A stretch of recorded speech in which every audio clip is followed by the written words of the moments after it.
voulais qu'on puisse partager. Vous savez, on est dans le temps de la Pentecôte. Et en général, au temps de la Pentecôte, on parle de quoi? Amen. Mais je ne vais pas parler du Saint-Esprit. Le Saint-Esprit va parler en tout cas.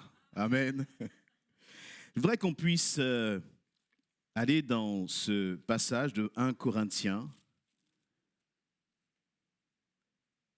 entre les versets 12 et 14. Alors, les chapitres 12 et 14, ça parle de quoi dans 1 Corinthiens? Vous savez? Ça, c'est entre, et effectivement. 12 et 14 nous parlent des dons de l'Esprit. Des dons de l'Esprit. Et puis, entre les chapitres 12 et chapitre 14, il y a ce passage sur l'amour. Il y a ce passage sur l'amour. Et c'est un passage qui, je dirais, s'il n'avait pas été écrit dans la Bible, on considérait que ce serait impossible de dire cela. Qu'est-ce qu'il nous enseigne? Paul va donc parler au chapitre 12 du corps de Christ, des dons de l'esprit, et puis ensuite dans le chapitre 14, il va parler du parler en langue, des dons de prophétie, donc tout ce qui est lié finalement à la manifestation de puissance qu'il y a lorsqu'on est baptisé du Saint-Esprit. Et puis là, il va mettre comme une parenthèse entre les deux, entre ces deux chapitres, et il va parler de quoi? De l'amour. De l'amour. Il va dire ceci, 1 Corinthiens 13, verset 1, « En effet, si je parlais les langues des hommes et même celles des anges, mais sans avoir l'amour, je ne serais rien de plus qu'une trompette claironnante ou une cymbale bruyante. Si j'avais des prophéties, si je connaissais tous les secrets, si je possédais toute la connaissance, si j'avais même dans sa plénitude la foi, jusqu'à transporter les montagnes, sans l'amour, je ne serais rien. Si même je sacrifiais tous mes biens et jusqu'à ma vie pour aider les autres au point de pouvoir m'en vanter, sans l'amour, cela ne me servirait de rien. » Amen.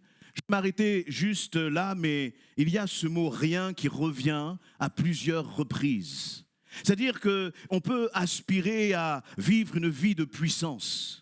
On peut aspirer à être une église où la puissance de Dieu est manifestée. Mais le Seigneur dit, même si vous avez la puissance, même si les miracles sont manifestés, même si les guérisons sont manifestées au milieu de vous, tout cela peut valoir zéro. Zéro, c'est impressionnant quand même. Vous voyez, la guérison, les miracles, c'est ce qui nous, justement, est visible. C'est ce qui nous va nous impressionner. Mais finalement, ce qui impressionne le cœur de Dieu, ce n'est pas les miracles. C'est notre capacité, c'est ta capacité à aimer l'autre. Amen. À aimer l'autre. Et vraiment, je voudrais qu'on puisse parler un peu de cette dimension, justement, de notre amour les uns pour les autres dans l'Église. Toute cette semaine, nous avons passé un temps de jeûne autour de la famille. Et ça nous a fait du bien, ça nous a encouragés, amen, de prier les uns pour les autres. D'ailleurs, un témoignage en 30 secondes, on a prié longuement pour ma petite sœur qui avait été baptisée, qui s'était donnée au Seigneur et qui s'était éloignée. Elle est revenue au Seigneur et j'en avais témoigné lors d'un vendredi. Ce matin, elle m'envoie ce message, elle me dit « Mon mari est venu à l'église avec moi ce matin. » Alléluia. Non. Une âme entend parler de Jésus-Christ et vous êtes là tout mou. Non, bien-aimé. Alléluia. Merci Mathieu.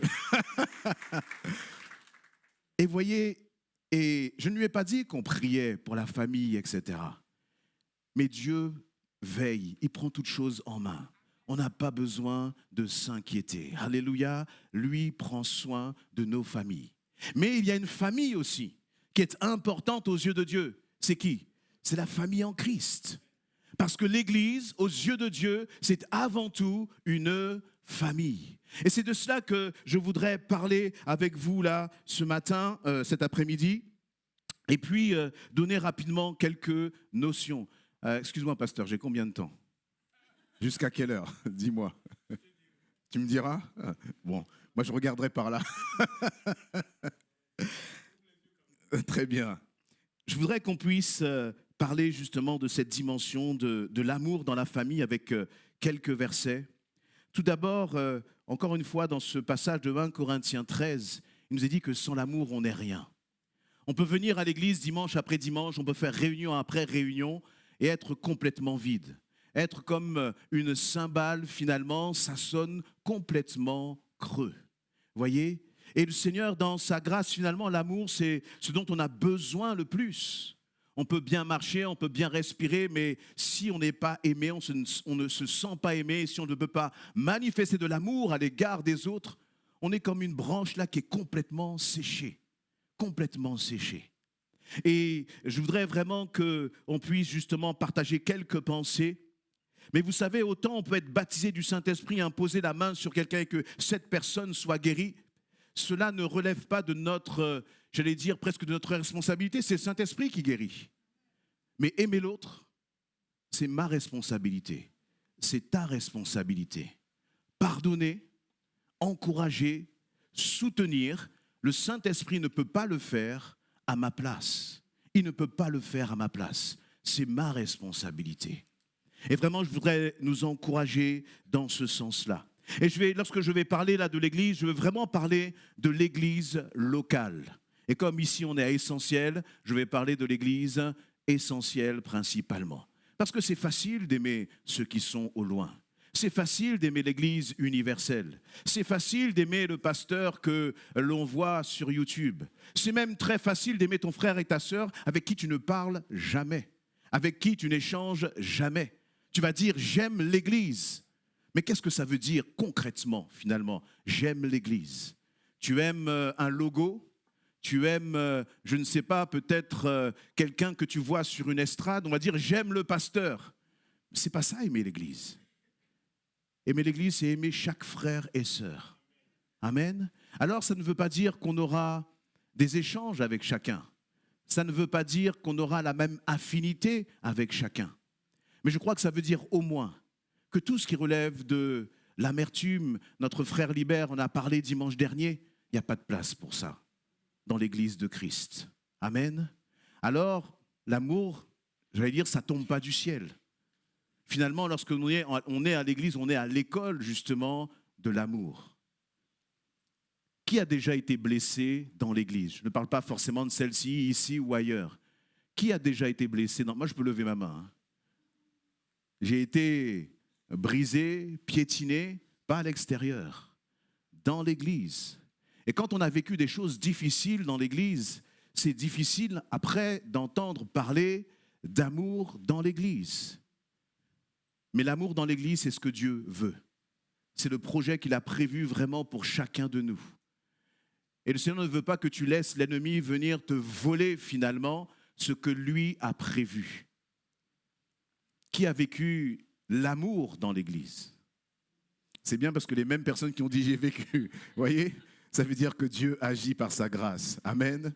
Et c'est bon cela, c'est bon cela. Amen. Premièrement, dans Hébreux chapitre 10, ou peut-être, je voudrais peut-être afficher l'image juste avant. Est-ce que vous voyez bien? Je ne sais pas, avec les reflets. Vous voyez, on voit un arbre qui est, on va dire qu'il est puissant, il a l'air, en pleine santé, avec des fruits. Il y a même des oiseaux, un tronc qui est large. Voyez, et on se dit, sous un tel arbre, par exemple, on se verrait bien, surtout avec cette chaleur, aller pique-niquer en famille, passer du bon temps. Restez ici, ne sortez pas vos pique-niques, d'accord ? Mais il manque quelque chose à cet arbre. Qui trouve ? Je n'ai pas entendu. Des quoi ? Des racines. Voyez, en apparence, tout va bien, tout se passe bien. Mais un arbre qui est sans racines, qu'est-ce qui va se passer ? Il va devenir même un danger pour les autres. Vous êtes là en train de pique-niquer sous un arbre qui est sans racines. Il y a un enfant là qui commence à s'appuyer sur l'arbre. C'était l'arbre qui s'écroule sur toute la famille. Manque de racines. Et quand je pensais à cette image-là, je trouvais que c'était ça pourrait être l'image parfois de l'Église. Ou l'image de notre propre vie. C'est-à-dire un homme, une femme qui est ointe, qui est baptisé de l'Esprit. Une église où, comme il nous est dit dans 1 Corinthiens 13, finalement les dons de l'Esprit sont manifestés. Mais si dans cette église, il n'y a pas des racines profondes d'amour, alors cette église, elle est dangereuse. Elle est dangereuse parce que plus elle va grandir, plus on va parler d'elle, plus elle va faire peut-être avoir même de l'impact dans la ville, plus elle va avoir de l'impact sur les réseaux sociaux. Et puis à un moment, il va y avoir comme une crise, et cette crise, eh bien, ça va faire beaucoup de dégâts. Pourquoi? Parce qu'à la base, il n'y a pas d'amour. Il n'y a pas d'amour. C'est tellement important. L'amour pour l'église locale. Hier, on partageait avec, les célibataires, et on partageait sur le thème de l'argent, et notamment, on a parlé un peu des dîmes et des offrandes, et il y a une sœur qui a dit, mais pour moi, la question des dîmes et des offrandes, c'est même pas une question, parce que l'église, c'est ma maison. On avait l'impression qu'elle était prête à tout donner pour l'église, parce qu'elle vivait l'église comme étant sa maison. T'inquiète pas, je ne vais pas te demander ton portefeuille, hein? Pas de problème. Mais vraiment, j'ai été touché par ce témoignage, sa façon de vivre l'Église. Et je crois que c'est à cela que le Seigneur nous appelle tous. Dans Hébreux chapitre 10, au verset 24,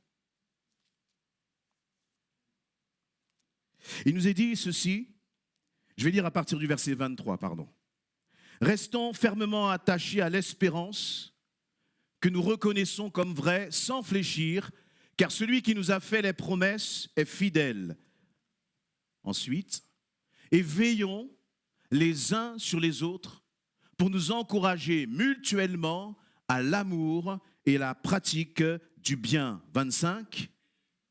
Ne délaissons pas nos réunions comme certains en ont pris l'habitude. Au contraire, encourageons-nous mutuellement, et cela d'autant plus que vous voyez se rapprocher le jour du Seigneur. Il y a là un avertissement pour l'Église. Il y a là un avertissement pour chacun de nous. Cet avertissement, c'est que le jour du Seigneur se rapproche. Et maintenant, aujourd'hui en 2025, c'est encore plus une vérité que ça ne l'était au temps de l'Épître aux Hébreux.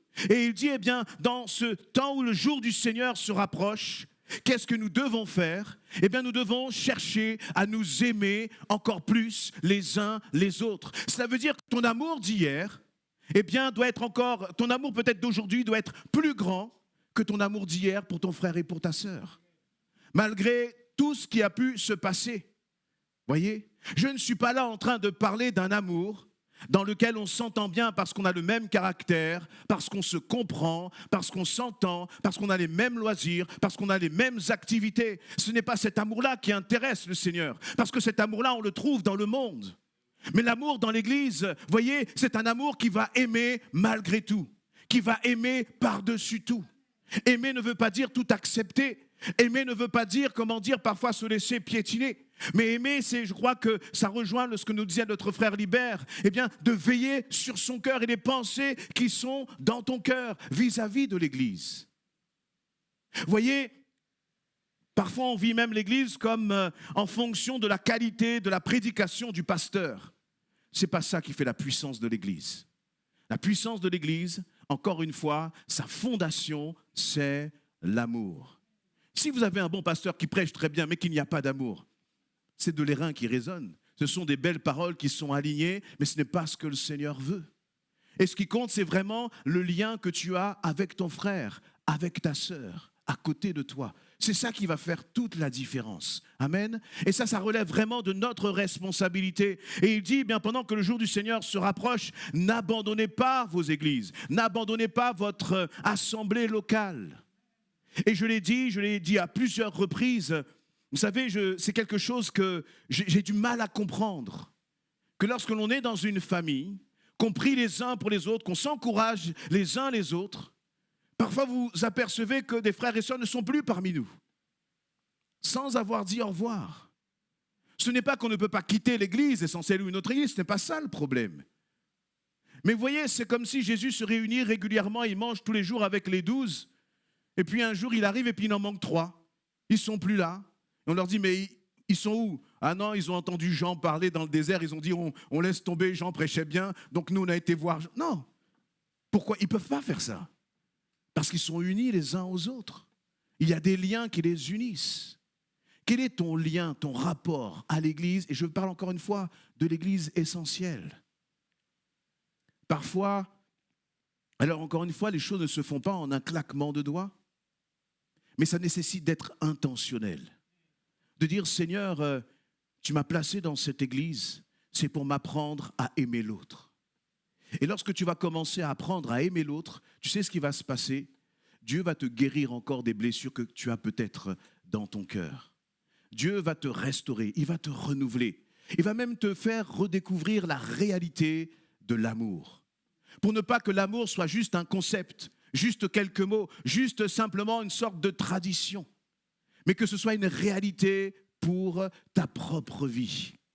Et pour cela, encore une fois, ça va vraiment dépendre de chacun d'entre nous. Vous savez, lorsque l'on parle de l'Église comme étant une famille, je pensais à ce jeune Timothée. Timothée est un jeune pasteur, et puis Paul le prend un peu sous son aile. On va dire, si on utilise les termes d'aujourd'hui, il va un peu le coacher, quoi. Vous voyez, pour que ce soit un pasteur selon le cœur de Dieu. Et bien sûr, il va lui parler de l'enseignement, etc. Mais dans 1 Timothée chapitre 5, il va lui parler d'une façon très particulière. Il va lui dire ceci, 1 Timothée chapitre 5, à partir du verset 1. « Ne rudoie pas un homme âgé, mais encourage-le, comme s'il était quoi? Ton père. Traite-le de la même manière, les jeunes gens, comme s'ils étaient quoi? Des frères. Les femmes âgées comme des mères. Et les plus jeunes comme des sœurs, en toute pureté. » Vous voyez, il apprend finalement à Timothée, Paul apprend à Timothée de ne pas être simplement quelqu'un qui monte sur une estrade, qui fait des prêchis-prêchas, mais il leur dit, conduis-toi avec chaque membre de l'Église comme des mères, comme des pères, comme des frères, comme des sœurs. Et ça, je trouve que c'est une définition extraordinaire de ce que c'est qu'une Église. Vous savez, parfois on peut s'appeler frère, sœur comme par habitude, comme par pur mécanisme. Mais là, derrière, dans les recommandations de Paul, ce n'est pas simplement le mot père, le mot frère, le mot sœur, il y a comme des actions qui sont liées à ça. Il va dire, ne rudoie pas un homme âgé, mais encourage-le comme s'il était ton père. C'est-à-dire qu'il est plus âgé que toi, mais toi, tu peux le reprendre. Rudoyer, vous voyez, tu peux le reprendre, mais fais-le avec amour, fais-le avec respect. Honore-le dans ta façon de lui parler. Parle-lui comme si c'était ton père. Vous savez, notre sœur Elisabeth, elle est où? Voilà. Vous savez comment je l'appelle? Maman Elisabeth. Ce n'est pas, moi je ne suis pas, comment dire, de culture africaine. Et pourquoi est-ce que je l'appelle Maman Elisabeth? Ce n'est pas moi qui un jour ai décidé cela. Je ne m'en suis même pas aperçu à quel moment. Mais c'est comme si le Saint-Esprit, finalement, était en train de m'enseigner ce qui est dans 1 Timothée, chapitre 5. Amen. Elisabeth, je te considère comme une grande maman pour moi. Amen. Amen. Le pasteur Patrice, j'aime bien l'appeler mon grand frère. Pourquoi? Eh bien, c'est comme 1 Timothée, chapitre 5. Hein? Non, tu es un jeune grand frère.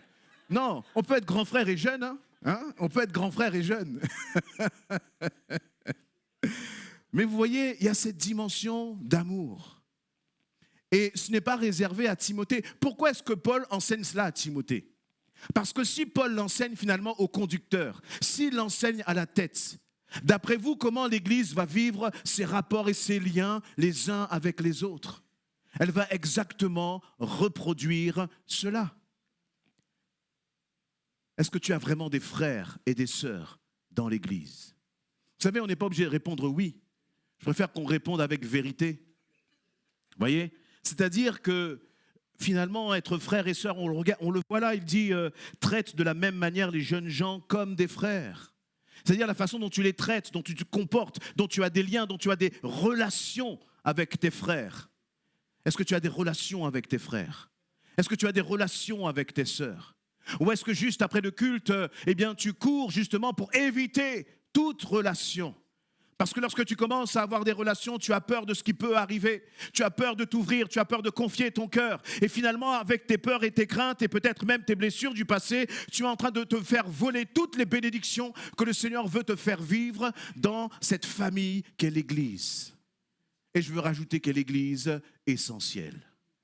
Amen. Être un frère, c'est précieux. Être une sœur, c'est précieux. Amen. Finalement, on n'a rien de plus précieux que cela. Moi, je suis amoureux de l'Église. Je ne suis pas amoureux de l'Église en général, etc. Oui, je vais dire j'aime l'Église, que si je suis pasteur et je dis j'aime pas l'Église universelle, il y aura un problème. Mais je suis amoureux de l'Église essentielle. Ce n'est pas toujours facile, ce n'est pas toujours évident. Des fois, je peux causer des peines, des fois, on peut m'en causer. Mais je crois que notre amour, comme dit la parole, ça couvre beaucoup de péchés. Ça couvre beaucoup de nos fautes, peut-être, et de nos erreurs. Et c'est par l'amour que nous pouvons avancer, bien-aimés, ensemble. Alléluia. Vous savez, je parle beaucoup avec nos jeunes. Et beaucoup de nos jeunes, eh bien, parce que certains ont des familles qui ne sont pas en Christ. Dans leur maison, c'est difficile. Les relations avec leurs parents sont difficiles. Si les relations avec leurs parents sont difficiles, dites-moi, où est-ce que ces jeunes vont trouver des pères et des mères spirituels? Est-ce que tu réalises que le Seigneur t'appelle à être un père, une mère spirituelle pour les jeunes qui sont autour de toi? Voyez, parfois, l'Église, elle marche un peu sous forme de cases. La case des célibataires, la case des jeunes, la case des solos, la case des femmes, la case des hommes, etc. Et ça, c'est bien parce qu'on peut aborder finalement des thèmes de façon précise en fonction des besoins de chacun. Mais il y a aussi cette dimension où nous devons nous servir les uns les autres, nous encourager les uns les autres. Dans cette parole de Timothée, dans 1 Timothée 5, finalement, Paul il est en train de faire sauter toutes ces cases. Il dit, toi qui es un jeune pasteur, tu dois prendre soin de celui qui est plus âgé. Toi qui es un homme, tu dois prendre soin des sœurs. Toi qui es un homme, tu dois prendre soin des frères. Tu dois prendre soin des jeunes. Vous voyez, il fait sauter toutes les cases. Et il dit, en toi, j'ai mis des trésors, pas pour toi, mais pour les autres. Et je crois que c'est une réalité pour chacun d'entre nous. Il n'y a rien de plus beau qu'une église dans laquelle l'amour est manifesté. Vous savez, lorsque l'on parle des groupes, on a par exemple au milieu de nous des groupes connexion. Donc les groupes connexion, ce sont des petites cellules dans lesquelles les frères et sœurs se rassemblent, partagent un peu autour de la parole de Dieu, mais surtout s'encouragent. Et plus que tout cela, je vais vous dire ce qui se passe. Ce sont des groupes dans lesquels l'amour est manifesté. Et c'est ça par-dessus tout. La vision que le Seigneur a donnée à l'Église essentielle, c'est des disciples qui font des disciples dans l'amour. Vous connaissez la vision de l'Église? On peut répéter ensemble. Des disciples qui font des disciples dans l'amour. Et c'est vraiment important cette dimension d'amour bien-aimé.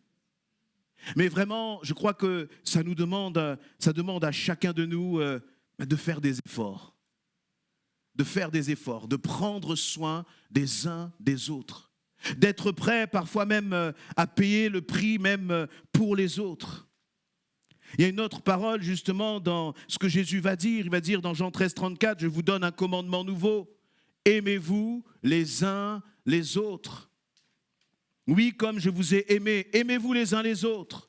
À ceux-ci, tous reconnaîtront que vous êtes mes disciples, à l'amour que vous aurez les uns pour les autres. À l'amour que vous aurez les uns pour les autres. Vous savez, l'amour, il faut payer un prix. Il n'y a pas d'amour si on n'est pas prêt à payer le prix. Il n'y a pas d'amour si on n'est pas prêt à donner, à sacrifier. Nos bien-aimés qui prennent du temps pour la louange, pourquoi est-ce qu'ils le font? C'est par amour pour l'Église. Pas seulement par amour pour le Seigneur. Parce que si tu ne peux pas aimer le Seigneur s'il n'y a pas cet amour pour l'Église. Ce n'est pas possible. Ce n'est pas possible. Et vous voyez, je crois vraiment que si nous voulons être cette Église finalement qui impacte, le Seigneur nous place dans la ville de Goussainville. Qu'est-ce qui va faire la différence? Les miracles? Non. Ce qui va faire la différence, c'est l'amour. Un amour tel qui fait que tu es capable de regarder ton frère ou ta sœur dans le blanc des yeux, de lui dire, tu sais, toi et moi, nous sommes différents. Parfois, je ne te comprends pas. Parfois même ton attitude là, je ne la comprends pas.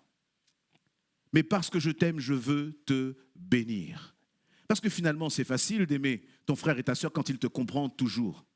C'est facile de l'aimer lorsqu'il te dit tout le temps oui et amen à tout ce que tu lui dis, à tout ce que tu lui demandes. Mais est-ce qu'on a suffisamment de courage? Est-ce qu'on aime suffisamment pour dire aussi dans le cadre de nos différences? On ne pense pas de la même façon. On n'est pas tout le temps d'accord. Mais je t'aime, mon frère, ma sœur. Amen.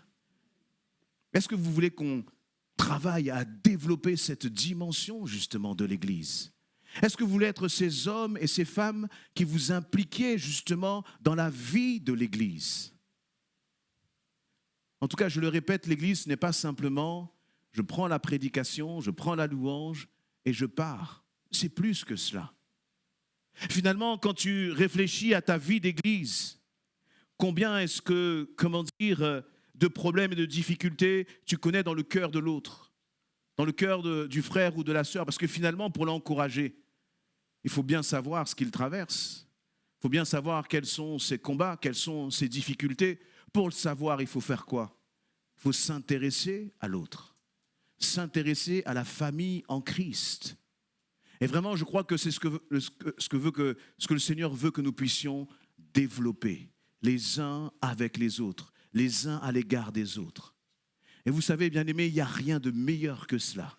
Quand vous avez prié avec un frère, avec une sœur, quand vous avez intercédé avec lui, quand vous avez été à ses côtés, et qu'ensuite vous voyez la gloire de Dieu se manifester dans sa vie. Amen. Il n'y a rien de meilleur que de voir, et je l'ai vu encore très récemment, des sœurs, des frères se réconcilier. Parce qu'on est les champions parfois on s'aime, mais il y en a un qui rentre par là, l'autre qui sort par là, et on sait se faire croire qu'on s'aime. Merci mon frère. Et on sait se faire croire qu'on s'aime. Mais on veut développer un amour authentique, véritable, où on prend soin des uns des autres. Amen. Je veux dire à ceux peut-être qui sont blessés dans leur famille, ceux peut-être qui, même des jeunes par rapport à leurs parents, ou même on peut être adulte et être blessé aussi au sein de sa famille. Je veux vraiment dire qu'à Essentiel, tu vas trouver de l'amour. Est-ce que tu peux dire à ton frère, attention, ce n'est pas le pasteur qui va envoyer l'amour. C'est la responsabilité de chacun de dire à son frère, dans cette église, tu vas trouver de l'amour parce que moi, je veux travailler à nous aimer les uns les autres. Ils ne sont pas sérieux, nos pasteurs et anciens. Est-ce que tu veux dire à ton frère, à ta sœur, dans l'église Essentielle, tu vas trouver de l'amour?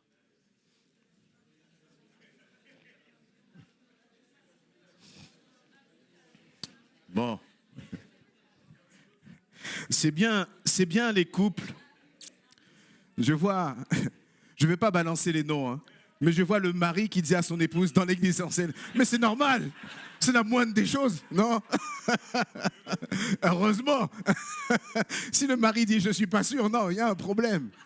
Est-ce que tu peux tourner celui qui est derrière toi et lui dire dans l'église Essentielle, tu vas trouver de l'amour?